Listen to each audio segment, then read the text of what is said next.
thank you all very much for coming. I believe that you're all here because you believe that we can do something about child abuse. So does child abuse exist in the Northwestern District, which is Franklin and Hampshire County and the town of Athol? Well, the DA's office received 344 referrals last year. It's a lot of children. That's a lot of families. We are very fortunate that in this district we have many people and groups who work together to prevent child abuse and to provide services to the abused children. We believe in prevention, in safety, justice, and healing. That's what we're all about. In February of 2012, David Fried Oppenheim, the director of the Pioneer Arts Center of East Hampton, better known as PACE, was sentenced to state prison for several years for multiple counts of rape and abuse of a child. The child was between the ages of 14 and 16 years of age and went by the initials of JS. He would teach her his very special techniques, which he called primitives, but she couldn't tell anyone because people wouldn't understand his unique acting technique. David Fried Oppenheim's techniques were neither creative nor special. They were simply criminal. They were sexual assaults of JS. JS is actually an amazing woman by the name of Julia Suriano. By telling her story, also paved the way for others to tell their story, because we learned through Julia that she wasn't the first nor the last to learn his primitive techniques. And because of Julia, David Fried Oppenheim is never able to teach others his primitive techniques. The thing of it is, when something like this happens to someone, it doesn't just happen to the victim. It happens to the entire family. Kind, compassionate, loving, supportive. These are just some of the adjectives to describe these two pretty amazing people. I personally got to see just how special Jeff and his wife Lisa were with their patience, compassion, and strength that helped carry their daughter through one of the worst times of her life. This is one of the worst crimes that could ever take place. It's one of those moments in your life when you wake up and you realize when your daughter reports something as terrible as this, that there was every moment in your life up until then, and there'll be every moment from that time forward.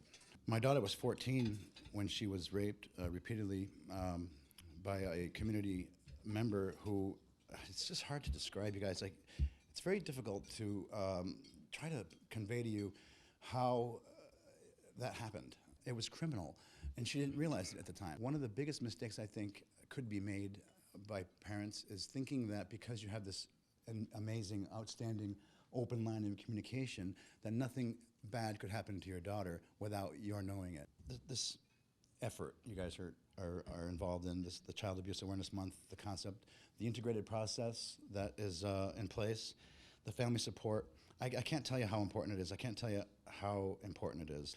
And when you're told by experts like Linda and her support group and the district attorney's office and how this actually works and how these predators actually achieve their hideous goals, you are then able to look at the thing from 20,000 feet and maybe start to introduce yourself to the idea that this wasn't all your fault, which for the family side is just really important because you feel a personal failure that I can't describe, I can't quantify.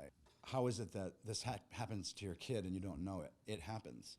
It really does. It can happen to the best families. It can happen to the best kids. Everybody in this room, you're doing an amazing thing. What you're doing is indescribable. It's so important. It's the only light you have in a very dark world. This kind of support is the only thing you have in your life when you're a victim of a crime like this, and you're trying to do the best thing for your loved ones, and you're trying to do the best thing for society, and you're trying to correct a major flaw in society, and that flaw was corrected, and that's because of the hard work of the detectives and of the DA's office. Honestly, children are more often abused by someone they know than by a lurking stranger.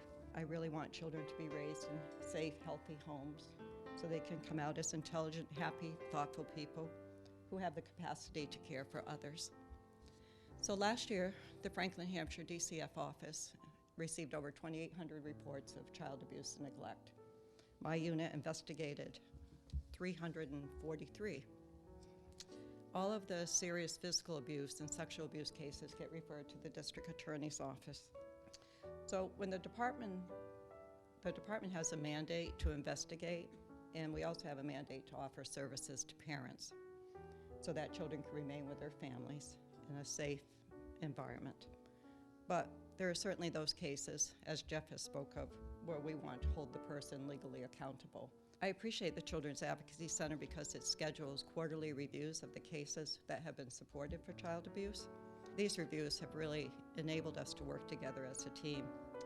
And building these collaborative relationships between all the professionals is just crucial to protecting the children. Over the years, lots of good things have happened. And a lot of these things, I say can be attributed to the outstanding people who have served on the board of the Children's Advocacy Center. People who have given their time, like these people here sitting here before you. Previous board members have given their time and effort in terms of raising money and bringing us together to address a very, very, very serious problem. When I say that, and we talk about it from a criminal standpoint, we're never going to solve this problem by putting everyone in jail. The problem is much larger than that. Unfortunately, this group has worked very, very hard on programs that will, in fact, try and reduce the victimization of young people, both sexually and physically. The community support really makes this worthwhile, and the satisfaction is to work with people united to reduce the victimization of young kids. Lead us to a place, guide us with your grace, give us faith so we'll be safe. I pray we'll find your light and hold it in our hearts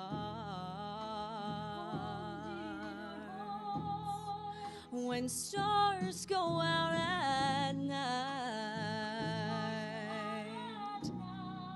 Remind